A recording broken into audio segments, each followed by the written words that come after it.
السلام علیکم ورحمۃ اللہ وبرکاتہ۔ الحمد للہ رب العالمین، والعاقبۃ للمتقین، والصلاة والسلام علی سید المرسلین محمد وآلہ وصحبہ اجمعین، اما بعد۔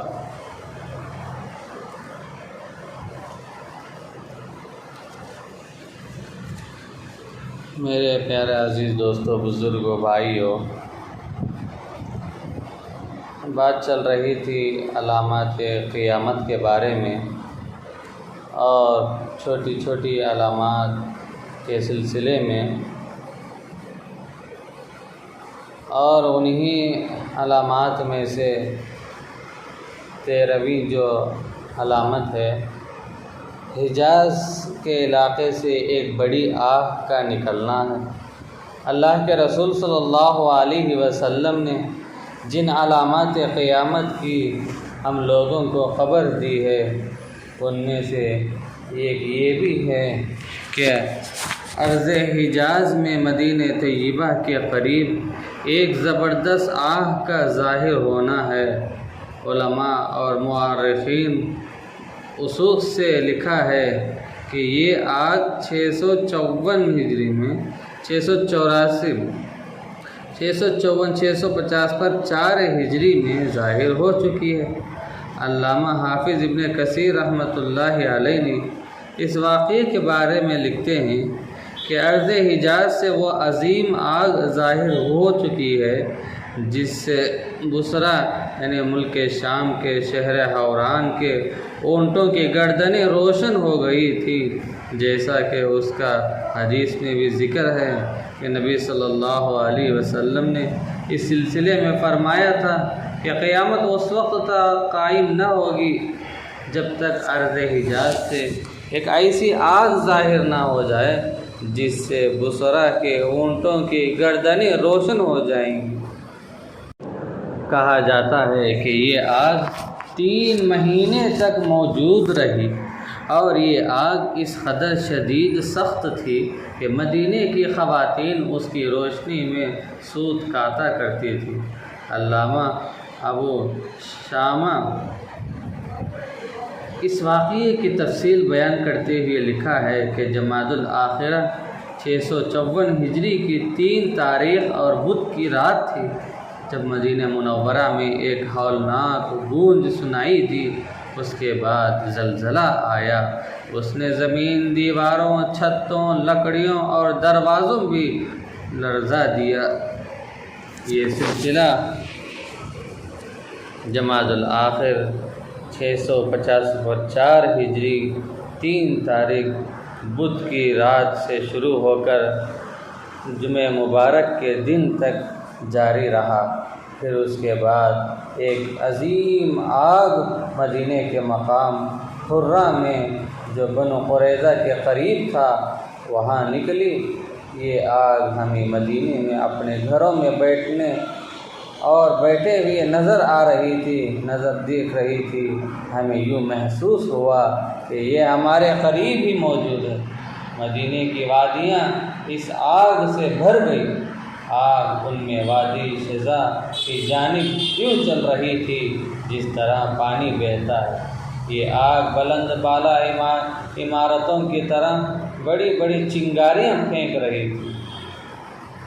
جبل ملیسا یا ملسا یہ حرہ میں ایک آتش فشاں پہاڑ ہے جو آج کل پرسکون ہے۔ اس نے آخری بار 654 ہجری مطابق 1256 عیسوی میں جوش مارا۔ اس سے پہلے زلزلے کے بہت سے جھٹکے اور ہولناک دھماکے سنائی دیے۔ تاریخ ریکارڈ کے مطابق آتش فشانی کا یہ سلسلہ تقریباً 52 روز تک جاری رہا، 50 پر 2 دن تک تھا۔ آتشیں لاوا اپنے مرکز سے شمال کی جانب 23 کلومیٹر کی مسافت تک جا پہنچا، اور اس کی حدیں مدینہ کی موجودہ ایئرپورٹ کے جنوبی کنارے تک پہنچ گئیں۔ پگھلا ہوا گرم لاوا ایک ایسے مقام پر آ کر رک گیا جہاں سے مدینہ طیبہ 12 کلومیٹر کی مسافت پر تھا۔ پھر اس کا رخ شمال کی جانب ہو گیا اور اس کی بلندی سطح سمندر سے 916 کلومیٹر تک پہنچ گئی، اور اسی طرح ترکیوں سے جنگ ہونا بھی۔ یہ بات پہلے بھی گزر چکی ہے، بتایا ہوں کہ علامات قیامت میں وہ جنگیں بھی شامل ہیں جن کے بارے میں نبی صلی اللہ علیہ وسلم نے خبر دی، اور یہ جنگیں مسلمانوں میں آپس میں بھی ہوں گے اور دوسرے قوموں کے ساتھ بھی ہوں گے۔ انہی میں سے مسلمانوں کے اور ترکیوں کے درمیان برپا ہونے والا ایک جنگ بھی ہے۔ ترکیوں کے 22 قبیلے تھے۔ ذوالقرنین نے 21 قبائل کے لیے تو دیوار بنا دی تھی، مگر ایک قبیلہ بچ گیا تھا، وہی ترک کہلایا، اور ترک اسی لیے نام بھی ہو گیا۔ انہیں ترک اس لیے بھی کہا گیا کہ انہیں دیوار کے باہر چھوڑ دیا گیا اور دیگر قبائل کے ساتھ انہیں بند نہیں کیا گیا، اس لیے ترک کہا جاتا ہے۔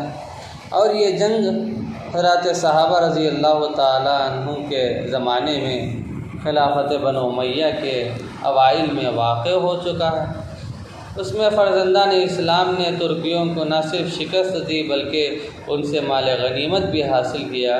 حضرت ابو ہریرہ رضی اللہ تعالیٰ عنہ کی حدیث ہے، اللہ کے رسول علیہ السلام نے فرمایا: لا تقوم الساعة حتى تقاتل الترک صغار الاعین حمر الوجوہ زلف العنوب کأن وجوہهم المجان المطرقة ولا تقوم الساعة حتى تقاتل قوما نعالهم الشعر۔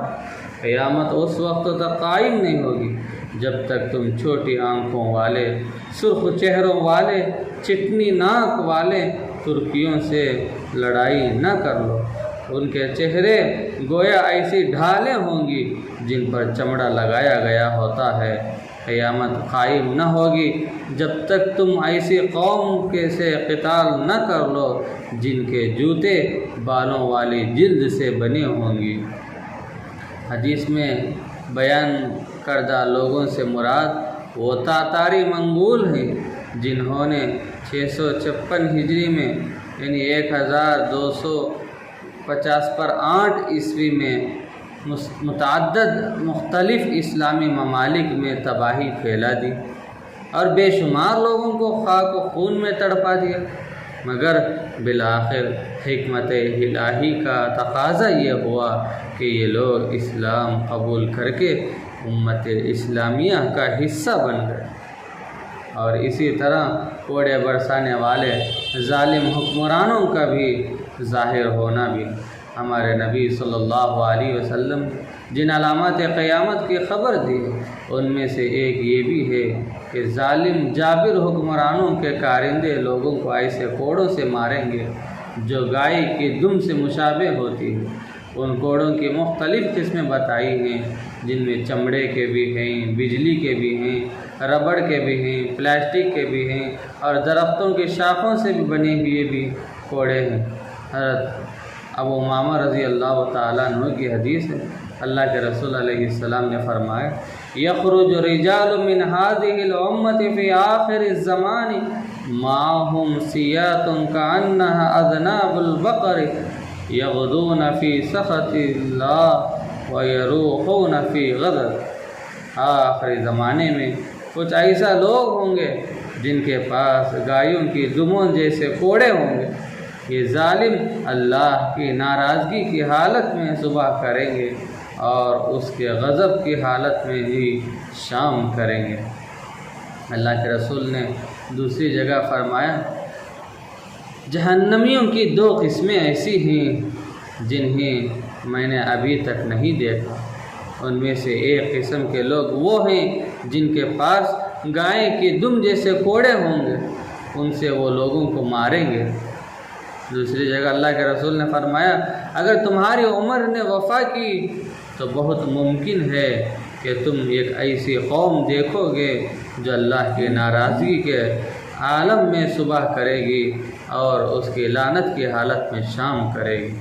ان کے ہاتھوں میں گائے کی دم جیسے کوڑے ہوں گے۔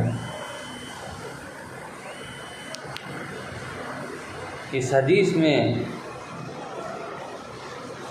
لوگوں کو مارنے کا ذکر نہیں ہے، لیکن ان پر اللہ کی ناراضگی اور لعنت کا ذکر اس بات کی دلیل ہے کہ وہ لوگوں پر کثرت سے ظلم و زیادتی کریں۔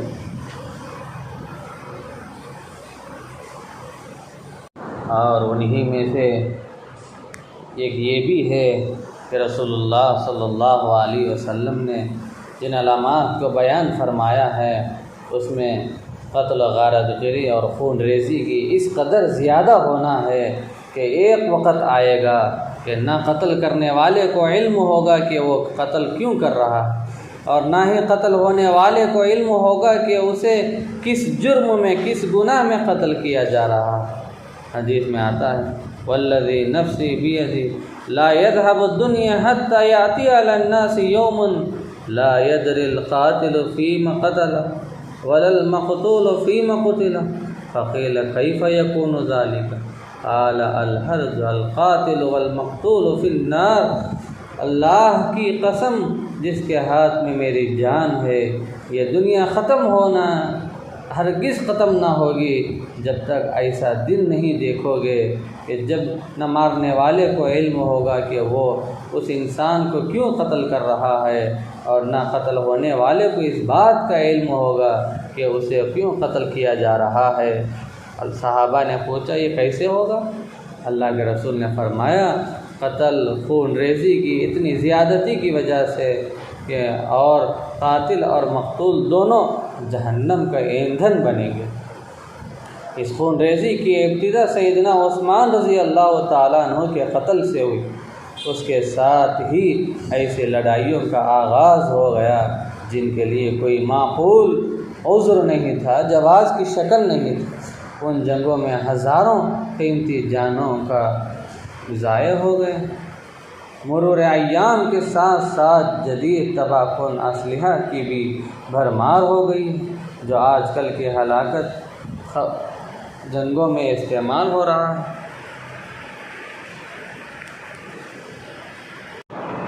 روایتوں میں آتا ہے، کتابوں کے اندر لکھا ہے کہ بعض جنگیں ایسی ہیں جن کی وجہ سے بہت سے لوگوں کی موت ہو گئی، ان کی تعداد بھی بہت زیادہ تھی۔ پہلی جنگ عظیم میں 1.5 کروڑ انسانوں کو قتل کیا گیا۔ دوسری جنگ عظیم میں 5.5 کروڑ افراد لقمہ اجل بن گئے، اور ویتنام کی جنگ میں 30 لاکھ افراد مارے گئے۔ روسی خانے کی جنگ میں 1 کروڑ آدمی جان سے چلے گئے، اور صفین کی خانہ جنگی 1 کروڑ 20 لاکھ انسانوں کا خون پی گئی۔ عراق ایران جنگ خلیج کی پہلی جنگ میں 10 لاکھ انسانی جانیں چلی گئی۔ عراق پر استعماری قبضے کے دوران 10 لاکھ لوگ جان سے ہاتھ دھو گئے تھے۔ اگرچہ ان میں سے بعض جنگوں پر حدیث کے یہ الفاظ نہ قتل کرنے والے کو علم ہوگا کہ وہ اس شخص کو کیوں قتل کر رہا ہے صادق نہیں آتی، اور ان کا تذکرہ یہاں قتل اور خون ریزی کی کثرت کو بیان کرنے کے لیے بتایا گیا۔ اور ورنہ اگر تعداد کو بتانا مقصود ہوتا تو یہ جنگیں کی تعداد اصل نہیں ہے، اصل بات یہ بتانا ہے کہ قتل خون ریزی بہت زیادہ ہونے لگے، اور اسی طرح قیامت کے قریب دیانت داری کا انسانی دلوں سے ختم ہو جائے گی۔ مناسب آدمی کی مناسب جگہ پر تقرر ہی امت کی بقا ہے، ملکوں اور انسانوں کی اصلاح اور تہذیب و تمدن کے ارتقاء کی بنیاد بھی ہے۔ جب امانتیں برباد ہونے لگیں گی اور پیمانے بدل جاتے ہیں اور لوگوں میں بگاڑ پیدا ہو جاتا ہے، یہاں تک کہ نااہل لوگ کلیدی جگہ پر منصب پر قبضہ جما لیتے ہیں، جس کی وجہ سے ہر طرف افراتفری اور بدنظمی کا دورہ ہو جاتا ہے۔ ان امور کے بارے میں ہمیں نبی صلی اللہ علیہ وسلم نے آگاہ فرما دیے کہ امانتیں ضائع ہونے کا سبب نیتوں میں گڑبڑ ہونا، فرق پیدا ہونا۔ حضرت حذیفہ بن یمان رضی اللہ تعالیٰ عنہ کی حدیث ہے کہ اللہ کے رسول علیہ السلام نے فرمایا کہ امانت لوگوں کے دلوں کی گہرائی میں نازل ہوئی تھی، پھر قرآن نازل ہوا اور لوگوں نے امانت کی اہمیت قرآن سے اور سنت سے معلوم کیا۔ پھر آپ صلی اللہ علیہ وسلم نے ہمیں بتایا کہ ایک وقت آئے گا کہ جب امانت لوگوں کے دلوں سے نکلے جائے گی۔ آپ صلی اللہ علیہ وسلم نے فرمایا، آدمی رات کو سوئے گا تو اچانک اس کے دل سے امانت اٹھا لی جائے گی، مگر امانت کا کچھ نہ کچھ اثر ایک نقطے کی مانند دل میں باقی رہ جائے گا۔ پھر اگلی رات وہ سوئے گا تو باقی امانت بھی اس سے لے لی جائے گی، اٹھا لی جائے گی، یہاں تک کہ اس کا معمولی سا اثر باریک چھلکے کی طرح باقی رہ جائے گا۔ جس طرح آپ دیکھتے ہوئے انگارے کو اپنے پاؤں پر لڑکا دیں تو اس پر چھالا پڑ جاتا ہے، امانت کا یہ اثر اس چھالے کے بیرونی چھلکے کی طرح نہایت کمزور ہوگا۔ آپ کو پاؤں کا چھالا ابھرا ہوا نظر آتا ہے، حالانکہ حقیقت کے اعتبار سے وہ کچھ بھی نہیں ہوتا۔ یہ کہہ کر آپ علیہ السلام نے بات سمجھانے کے لیے ایک کنکری پکڑ کر اپنے پاؤں پر لڑکا دیا، پھر فرمایا، ایک وقت آئے گا لوگ خرید و فروخت کے لیے نکلیں گے، لیکن ڈھونڈنے کے باوجود انہیں کوئی امانت دار آدمی نہیں ملے گا، یہاں تک کہ یہ کہا جائے گا کہ فلاں قبیلے میں ایک امانت دار آدمی ہے، یہاں تک کہ کسی شخص کے بارے میں لوگوں کی رائے یہ ہوگی کہ دیکھو وہ شخص کتنا بہادر ہے، کتنا خوش مزاج ہے، کتنا عقل مند ہے، حالانکہ اس کے دل میں رائی کے دانے کے برابر بھی ایمان نہیں ہو۔ حضرت حذیفہ رضی اللہ تعالیٰ عنہ کہتے ہیں کہ مجھ پر ایک وقت ایسا بھی آیا کہ میں خرید و فروخت کرتے وقت اس بات کی پرواہ نہیں کرتا تھا کہ میں جس سے خریداری کر رہا ہوں اس کا دین کیا ہے، اگر وہ مسلمان ہوگا تو میرا حق ادا کرے گا، اور اگر عیسائی یا یہودی ہوگا تو بھی اپنے وکیل کے ذریعے میرا حق ادا کر دے گا، مگر آج میں فلاں اور فلاں آدمی کے سوا کسی اور سے خرید و فروخت نہیں کرتا۔ جب لوگوں کی اکثریت کے ضمیر خراب ہو جائیں گے، ان کے دل بدل جائیں گے، معاملات نااہل لوگوں کے سپرد کر دیے جائیں تو امانتیں ضائع ہونے لگیں گی اور قیامت قریب آنے لگے گی۔ اللہ کے نبی علیہ الصلاۃ والسلام ایک مجلس میں تشریف فرمائے اور حضرات صحابہ سے گفتگو فرما رہے تھے کہ ایک اعرابی دیہاتی آدمی آیا اور سوال کیا، اللہ کے رسول قیامت کب آئے گی؟ رسول اللہ صلی اللہ علیہ وسلم نے اپنی گفتگو جاری رکھی اور اس دیہاتی کی طرف متوجہ نہیں ہوئے۔ بعض لوگوں نے کہا آپ صلی اللہ علیہ وسلم نے اس اعرابی کی بات تو سنی ہے مگر اس کے سوال کو پسند نہیں کیا، اس لیے جواب دینے سے دور ہو گئے۔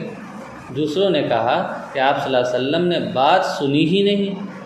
جب آپ صلی اللہ علیہ وسلم نے اپنی بات مکمل کر لیے تو فرمایا، وہ قیامت کے بارے میں سوال کرنے والا شخص کہاں ہے؟ اس نے عرض کیا، یا رسول اللہ میں یہی۔ آپ صلی اللہ علیہ وسلم نے فرمایا، سنو، جب امانتیں ضائع کرنے لگیں گے تو قیامت کا انتظار کر لو۔ وہ دیہاتی نے کہا، امانتیں کیسے ضائع ہوں؟ آپ صلی اللہ علیہ وسلم نے فرمایا، جب معاملات نااہل لوگوں کے سپرد کر دیے جائیں گے تو اس وقت قیامت کا انتظار کرو۔ اور قیامت کی یہ نشانی ہمارے عملی زندگی میں آج پوری طرح ظاہر ہو چکی ہے۔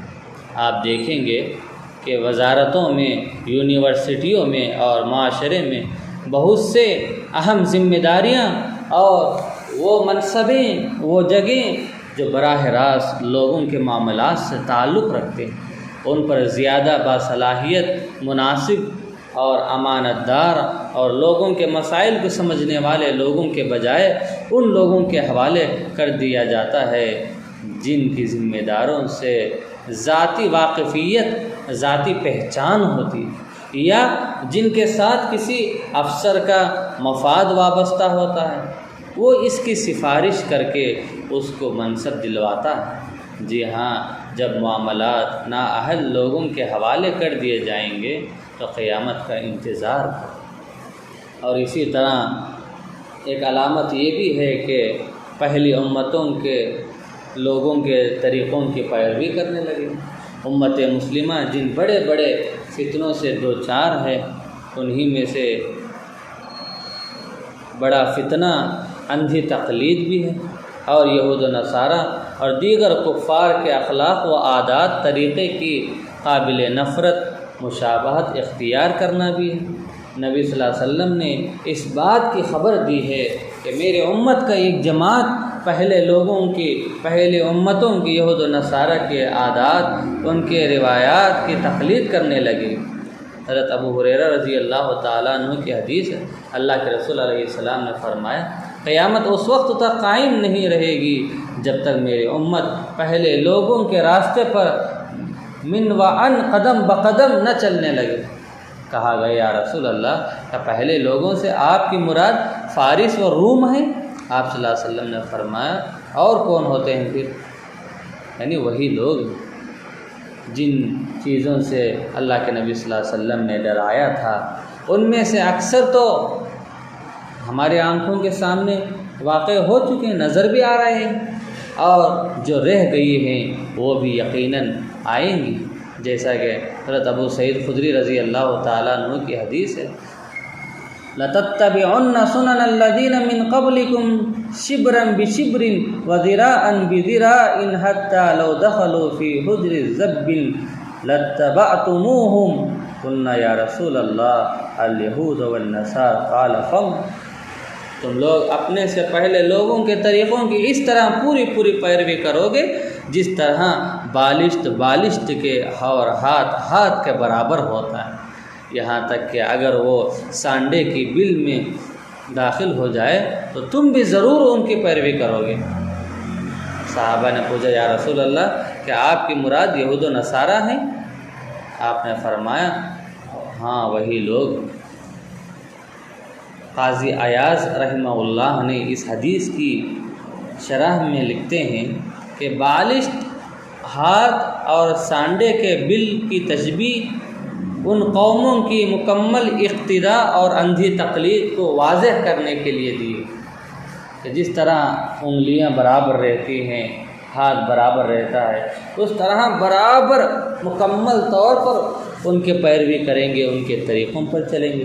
یہود و نصارہ کی وہ تقلید جس کی حدیث پاک میں مذمت کی گئی ہے، اس میں وہ چیزیں شامل نہیں ہیں جو ہمارے دین کے خلاف نہ، مثلا ہمارا ان کے ساتھ معاملات، تجربات کا تبادلہ کرنا، ان کے مفید ایجادات سے استفادہ کرنا اور ان کے انتظامی نظم سے فائدہ اٹھانا اس مضمون اقتداء میں نہیں آتا۔ قابل مذمت تقلید سے مراد یہ ہے کہ ان کے لباس، ان کے عادات، معاشرتی رسم و رواج، مثلا اخلاط مرد و زن اور بے پردگی وغیرہ کی تقلید کرنا، یا ان کے اس اقتصادی نظام کی پیروی کرنا جو ہمارے دین کی تعلیمات کے خلاف ہو، جیسا سودی لین دین ہے اور دیگر مالی معاملات ہیں۔ اور اسی طرح ایک علامت یہ بھی ہے کہ لونڈی کا اپنی مالکہ کو جنم دے، کہ مملوکہ لونڈی ایسے بچے کو جنم دے گی جو اس کا آقا بنے گا۔ یہ اس طرح ہوگا کہ جب کوئی آزاد آدمی اپنی لونڈی سے جمع کرے گا تو وہ اس سے حاملہ ہو جائے گی اور ایک بچے کو جنم دے گی جو بڑا ہو کر ایک ایسا آزاد نوجوان بنے گا جس کا والد زندہ ہوگا مگر اس کی والدہ بدستور لونڈی ہی ہوگی۔ چنانچہ وہ نوجوان اپنی ماں کے مالک کی حیثیت اختیار کر لیتا۔ حدیث جبرائیل میں ہے کہ جب انہوں نے قیامت کے وقت کے بارے میں سوال کیا تو نبی صلی اللہ علیہ وسلم نے فرمایا، میں تمہیں اس کی نشانیوں کے بارے میں بتلاؤں گا کہ جب لونڈی اپنی مالکہ کو جنم دے گی تو یہ قرب قیامت کی علامت ہے۔ اس کے معنی یہ بھی بیان کیے گئے ہیں کہ بادشاہ لونڈی کے پیٹ سے پیدا ہوں گے، اس طرح بیٹا بادشاہ ہوگا، جبکہ اس کی ماں اس کی رعایا میں شامل ہوگی۔ اور اسی طرح ایک علامت یہ بھی ہے کہ لباس پہننے کے باوجود عورتیں ننگی نظر آنے لگیں گی۔ عورتوں کی بے پردگی اور زینت کا بے جا اظہار بھی قیامت کی علامت میں سے۔ عورتوں کو ایسے تنگ لباس پہن کر گھروں سے نکلنا جس سے ان کے جسمانی نشیب و فراز نمایاں ہوتے، ایسے شفاف باریک کپڑے پہن کر نکلنا جن کے باعث جن کا ذریعہ بیٹھتے اور چلتے وقت ان کے اعضائے جسمانی ظاہر ہوتے ہوں، سامنے نظر آنے لگتے ہوں۔ ایسی عورتیں بظاہر تو کپڑوں میں ملبوس ہیں، کپڑے پہنی ہوئی ہیں، مگر حقیقت میں وہ تنگ کپڑے اور جسمانی اعضاء کی نمائش اور جسم کے پرفتن حصوں کو ظاہر کرنے کی وجہ سے ننگی ہی ہوتی ہیں۔ حدیث میں آتا ہے، صنفان من اہل النار لم ارہما قوم معهم سیات کاذناب البقر یضربون بها الناس ونساء کاسیات عاریات ممیلات مائلات رؤوسهن کاسنمۃ البخت مائلۃ لا يدخلن الجنة ولا يجدن ريحها وَإِنَّ رِيحَهَا لَيُوجَدُ مِن مَسِيرَةِ كَذَا وَكَذَا۔ اللہ کے رسول علیہ السلام نے فرمایا، دو ایسی جہنمی جماعتیں ہیں جنہیں میں نے ابھی تک نہیں دیکھا۔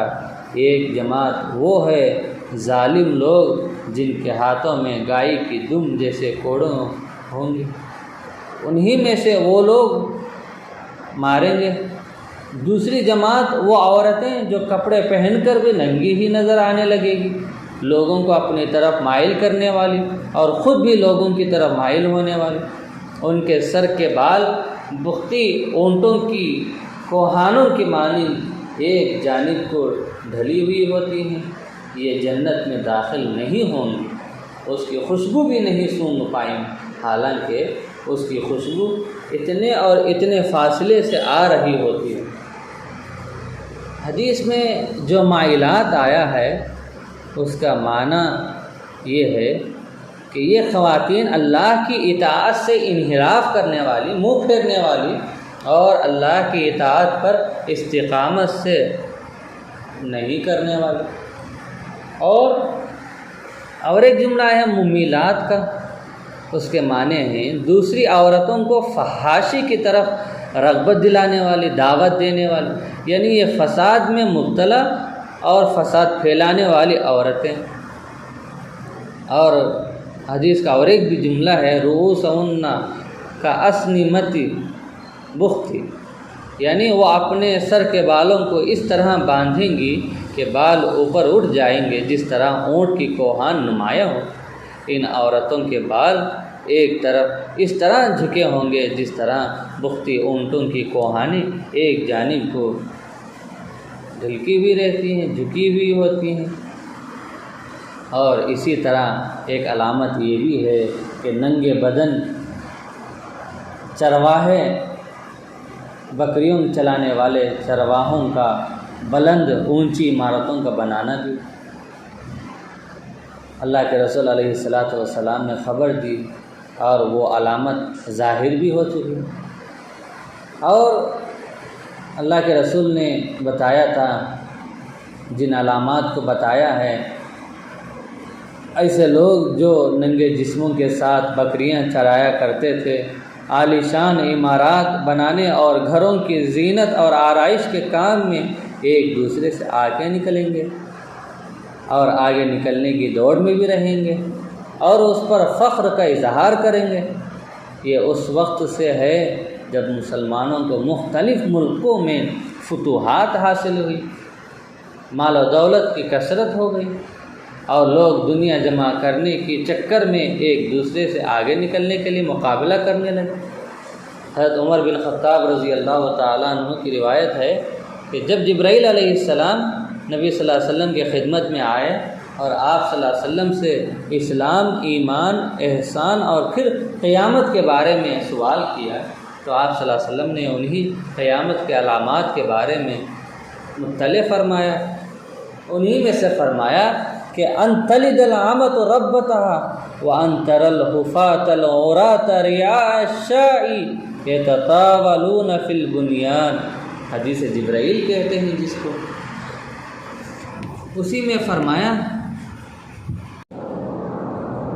کہ لونڈی اپنی مالکہ کو جنم دے گی اور تو دیکھے گا کہ ننگے بدن فاقہ زدہ چرواہ بکریاں چرانے والا اس قدر دولت مند ہو جائے گا کہ بلند اور اونچی عمارتوں کے بنانے میں ایک دوسرے کے ساتھ مقابلہ کرنے لگے گا۔ جب تو برہنہ بھوکے اور فاقے کشوں کو ایسے لوگوں کا سردار بنتے ہوئے دیکھے گا تو سمجھ لینا کہ یہ قیامت کے علامات میں سے۔ آپ صلی اللہ علیہ وسلم سے پوچھا گیا، یا رسول اللہ یہ بھوکے ننگے فاقہ میں رہنے والے بکریوں والے کون لوگ ہیں؟ تو آپ صلی اللہ علیہ وسلم نے فرمایا یہ عرب کے لوگ ہیں۔ اس میں شک نہیں ہے کہ گھر بنانا، عمارتیں تعمیر کرنا اور انہیں بلندی تک لے جانا کوئی حرام کام نہیں، خصوصاً جب ان میں تجارتی فوائد ہوں اور یہ فخر و غرور اور تکبر کے لیے نہ ہو۔ عمارات میں زیادتی دو طرح سے ہوتی ہے، ایک تو ان کو کئی منزلیں بنا کر بے تحاشا بلند کرنا، اور دوسرا یہ ہے کہ خوب بنایا ہوا پہلے سے بنایا ہوا گھر کو سجانا، مضبوط کرنا، منقش کرنا، وسیع کرنا، ان میں کثرت سے مجالس اور حلقے کی شکل میں رات بنانا۔ یہ سب کچھ موجودہ زمانے میں واقع بھی ہے، نظر بھی آتے ہیں، دیکھیں گے آپ نظر آئیں گے، جبکہ مال کی کثرت بھی ہو چکی ہے اور لوگوں پر دنیا کے دروازے کھول دیے گئے ہیں۔ تو اس کا مطلب یہ ہے کہ صحراؤں کے بدو جو بکریاں چرانے والے تھے صحرا کو چھوڑ دیں گے اور اونچی عمارت بنانے میں آگے رہیں گے، مقابلہ کریں گے۔ گھروں اور دکانوں اور پلازوں کی یہ سب تعمیر فخر اور غرور اور تکبر کے لیے ہوتی ہے، اور ہر شخص یہ چاہتا ہے کہ اس کی بلڈنگ دوسری تمام بلڈنگوں سے زیادہ بلند ہو۔ آج کے زمانے میں عربوں میں بھی اور غیر عربوں میں بھی عمارتوں کی تعمیر میں بہت زیادہ مبالغے کا رواج عام ہو گیا، اور نہ صرف افراد بلکہ حکومتیں بھی اس دوڑ میں شامل ہو گئی، اور وہ بھی بلند اونچی پلازوں کے بنانے اور ان پر فخر و غرور کرنے میں ایک دوسرے سے آگے بڑھنے کی کوشش کر رہے ہیں۔ اور ایک علامت یہ بھی ہے کہ خاص آدمیوں کو مقصد کے تحت کسی مطلب کے لیے سلام کرنے لگیں گے، حالانکہ اللہ تعالیٰ نے تو ہر خاص اور عام آدمی کو سلام بولنے کا حکم دیا۔ یہ اس لیے دیا ہے تاکہ یہ لوگوں کے درمیان محبت اور رابطے کی علامت بن جائے، اور حکم دیا گیا کہ چھوٹا بڑے کو اور مالدار فقیر کو سلام کرے۔ اسی طرح رسول اللہ صلی اللہ علیہ وسلم نے ہر عرب اور عجم، کالے کو اور گورے کو حکم دیا کہ وہ ہر شخص کو سلام کرے، چاہے اس سے اس کی پہچان ہو یا نہ ہو۔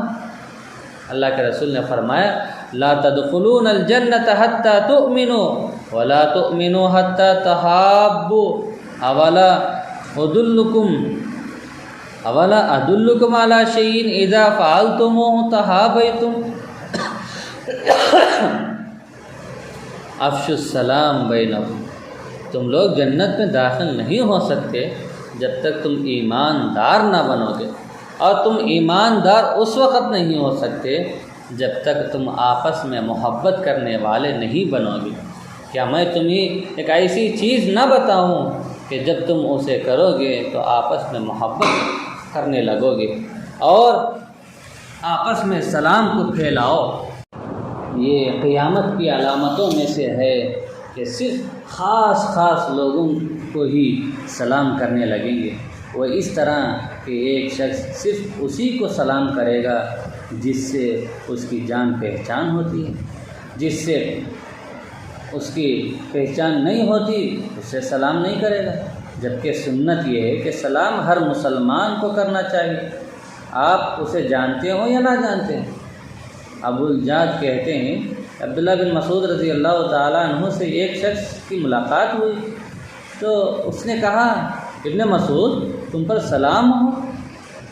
حضرت عبداللہ رضی اللہ تعالیٰ عنہ نے کہا سچ فرمایا، اللہ اور اس کے رسول صلی اللہ علیہ وسلم نے، میں نے اللہ کے نبی کو یہ فرماتے ہوئے سنا کہ قیامت کی علامات میں یہ بھی ہے کہ آدمی مسجد میں داخل ہوگا مگر اس میں 2 رکعت ادا نہیں کرے گا، اور یہ بھی کہ ایک شخص سلام صرف اسی کو کرے گا جس سے اس کی پہچان ہوتی۔ اور دوسری جگہ اللہ کے رسول نے فرمایا تطعم الطعام وتقرأ السلام على من عرفت ومن لم تعرف، کھانا کھلاؤ اور ہر شخص کو سلام کرو چاہے تم اسے جانتے ہو یا نہ جانتے ہو۔ اسی طرح تجارت کا پھیلنا اور شوہر کی تجارت میں عورت کا ساتھ دینا اور بعض تاجروں کا مارکیٹ پر قبضہ کرنا، یہ بھی قیامت کی علامت میں سے۔ ایک بات سمجھ لیجئے کہ تجارت کے کام میں آسانیاں پیدا ہونے کی وجہ سے اکثر لوگ اس پیشے کو اختیار کر لیے اور کر بھی لیں گے، یہاں تک کہ بیوی اپنے شوہر کی تجارت کے انتظام میں شریک ہو جائے گی۔ ان دونوں علامتوں کا حدیث میں بھی ایک ساتھ ذکر آیا ہے۔ نبی صلی اللہ علیہ وسلم نے فرمایا قیامت کے قریب خاص لوگوں کو سلام کریں گے، تجارت بہت پھیل جائے گی، یہاں تک کہ عورت اپنے شوہر کی تجارت میں مددگار بنے گی اور قطع رحمی کی جائے گی، جھوٹی گواہی دی جائے گی، سچی گواہی کو چھپایا جائے گا اور قلمی تحریروں کا دورہ ہوگا۔ حضرت عمر بن تغلب فرماتے ہیں کہ رسول اللہ صلی اللہ علیہ وسلم نے فرمایا قیامت کی نشانیوں میں سے ہے کہ مال کی بہت زیادتی ہوگی، تجارت عام ہو جائے گی، جہالت کا دورہ ہوگا۔ ایک آدمی مال فروخت تو کرے گا مگر کہے گا ٹھہرو میں فلاں قبیلے کے تاجر سے مشورہ کر لوں، اور پھر ایک بڑی آبادی میں لکھنے والے کاتب کو تلاش کیا جائے مگر وہ نہیں مل سکے گا۔ مطلب یہ ہے اس حدیث کا 2-3 مطلبیں میں آپ حضرات کو بتاتا ہوں۔ پہلا یہ ہے کہ نبی صلی اللہ علیہ وسلم کا یہ فرمانا کہ آدمی مال بیچے گا مگر یہ کہے گا کہ ٹھہرو مجھے فلاں کے تاجر سے مشورہ کرنے دو، اور ایک عظیم آبادی میں ایک بھی کاتب نہ ہوگا، تو اس کا مطلب یہ ہے کہ بڑے بڑے تاجر جو غالباً رأس المال کے مالک ہوں گے، بہت زیادہ ڈھیر سارے مال کا بھی مالک، یا پھر ایجنٹ ہوں گے جن پر سامان کی درآمد برآمد کے لیے انحصار کیا جاتا ہے، شاید انہی لوگوں کا بازار پر کنٹرول ہوگا اور یہی لوگ اپنی مرضی کے مطابق مقرر کریں گے۔ چھوٹے تاجر ان بڑوں کی مرضی اور اجازت کے بغیر خرید و فروخت نہیں کر سکیں گے۔ اور دوسرا مطلب یہ ہے کہ سودا کرتے وقت بے کے انعقاد کو کسی دوسرے تاجر کی رضامندی سے مشروط کریں گے۔ اور آپ صلی اللہ علیہ وسلم کا یہ فرمان کہ ایک بڑی آبادی میں ایک بھی کاتب نہ ہو، حالانکہ آپ صلی اللہ علیہ وسلم نے دوسری احادیث میں یہ بھی فرمایا کہ قرب قیامت میں کتابت عام ہو جائے گی۔ تو اس کا مطلب یہ ہے کہ جدید آلات کتابت کے عام ہو جائیں گے، مثلا کمپیوٹر کا، موبائل ٹیلی فون، ایسے آلات جو آواز سن کر اس تحریر میں بدل دیں گے، اور اسی طرح کے دیگر الیکٹرانک آلات کی بھی زیادتی ہونے لگے گی۔ اس کے نتیجے میں ایک ایسی نسل پروان چڑھے گی جو ہاتھ سے لکھنا جانتی ہی نہ ہوگی، یا پھر لکھنا تو جانتی ہوگی مگر ان کی لکھائی اچھی، ان کی رائٹنگ اچھی نہیں رہے گی۔ تو یہ مطلب ہو سکتا ہے کہ یہاں کاتب سے مراد ایسا آدمی ہے جو تجارت کا معاملہ لکھنے والا، اور جسے خرید و فروخت کے قوانین اور احکام کا ٹھیک سے علم ہو، اور وہ لوگوں کے درمیان ان کے تجارتی معاملات کو بغیر کسی معاوضے کے ضبط تحریر میں لائے۔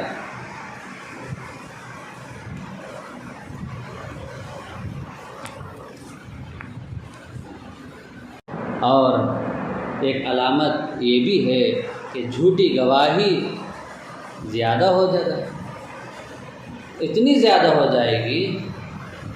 اور جھوٹی گواہی کہتے ہیں اسے کہ انسان دوسروں کے بارے میں اپنی شہادت، اپنی گواہی میں غلط بیانی سے کام لے۔ مثلا وہ یہ گواہی دے کہ فلاں آدمی کا فلاں آدمی پر حق ہے، اور یہ گواہی وہ جان بوجھ کر جھوٹ بولے۔ یہ کبیرہ گناہوں میں سے نبی صلی اللہ علیہ وسلم نے فرمایا، میں تمہیں کبیرہ گناہوں میں سب سے بڑے گناہ کی خبر نہ دوں؟ یہ بات آپ صلی اللہ علیہ وسلم نے 3 بار دہرا کر فرمایا۔ تو صحابہ کہنے لگے ضرور ہے اللہ کے رسول۔ اللہ کے رسول نے فرمایا، اللہ کے ساتھ شرک کرنا اور والدین کی نافرمانی کرنا، اور آپ ٹیک لگائے ہوئے تھے، اللہ کے رسول صلی اللہ علیہ وسلم ٹیکہ لگا کر بیٹھے ہوئے تھے، مگر اگلی بات کی اہمیت کے پیش نظر پھر سیدھا ہو کر بیٹھے اور فرمایا جھوٹی بات بھی کبیرہ گناہوں میں سے ہے۔ لوگوں میں جھوٹی گواہی کا عام رواج ہو گیا، اور یہ عام رواج ہو جانا، لوگوں کا اس بارے میں سستی کرنا، یہ قیامت کی علامت میں سے ہے۔ جیسا کہ آپ صلی اللہ علیہ وسلم نے فرمایا، قیامت سے پہلے جھوٹی گواہی عام ہو جائے گی۔ جھوٹی گواہی صرف قاضی اور حاکم کے سامنے ہی نہیں، بلکہ یہ زندگی کے تمام معاملات کو گھیری ہوئی ہے۔ جیسا کہ لوگوں کا آپس کے روزمرہ کے معاملات میں غلط گواہی دیتے ہیں، بعض کمپنیوں اور اداروں کے ملازمین کا اپنی ذمہ داری کے حوالے سے مدارس اور جامعات میں طالب علموں کی گواہی اور بچوں کی اپنے والدین کے سامنے گواہی بھی اسی میں آتا ہے۔ نبی صلی اللہ علیہ وسلم نے جھوٹی گواہی اور جھوٹی قسم یا غلط بیانی کے ذریعے دوسروں کا حق مارنے سے بہت ڈرایا ہے۔ اللہ کے رسول نے فرمایا، جو آدمی جھوٹی قسم کے ذریعے کسی مسلمان بھائی کا مال ہڑپ کرے گا، وہ کل اللہ کی عدالت میں اس حال میں لایا جائے گا کہ اللہ اس پر سخت ناراض ہو۔ پھر اللہ کے رسول علیہ السلام نے ایک آیت تلاوت فرمائی، ان الذین یشترون بعہد اللہ وایمانہم ثمنا قلیلا اولئک لا خلاق لهم فی الآخرہ ولا یکلمہم اللہ ولا ینظر الیہم یوم القیامہ ولا یزکیہم ولہم عذاب علیم۔ اللہ کے رسول نے یہ آیت پڑھی، تو اس کا معنی یہ ہے کہ جو لوگ اللہ کے عہد اور اپنی قسموں کو تھوڑے سے دنیاوی فائدے کے خاطر بیچنے لگیں گے، ان کا آخرت میں کوئی حصہ نہیں رہتا۔ اللہ تعالیٰ کل قیامت کے دن نہ تو ان سے بات کریں گے، نہ ان کی طرف نظر رحمت سے دیکھیں گے، اور نہ ان کو پاک ہی کرے گا، بلکہ ان کے لیے تو نہایت تکلیف دینے والا عذاب ہو۔ حضرت ابو امامہ باہلی رضی اللہ تعالیٰ عنہ کی ایک روایت ہے، اللہ کے رسول علیہ السلام نے فرمایا، جس کسی نے جھوٹی قسم کھا کر اپنے مسلمان بھائی کا حق مارا، اللہ نے اس پر جہنم واجب اور جنت حرام کر دے گی۔ ایک شخص نے کہا، یا رسول اللہ، اگر وہ کوئی معمولی چیز ہو تو؟ اللہ کے رسول نے فرمایا، خواہ وہ پیلو کی ایک مسواک ہی کیوں نہ ہو۔ اللہ تو بزرگان محترم، ایسی چیزوں سے، ایسے کاموں سے ہم لوگوں کو باز آنا بہت ضروری ہے۔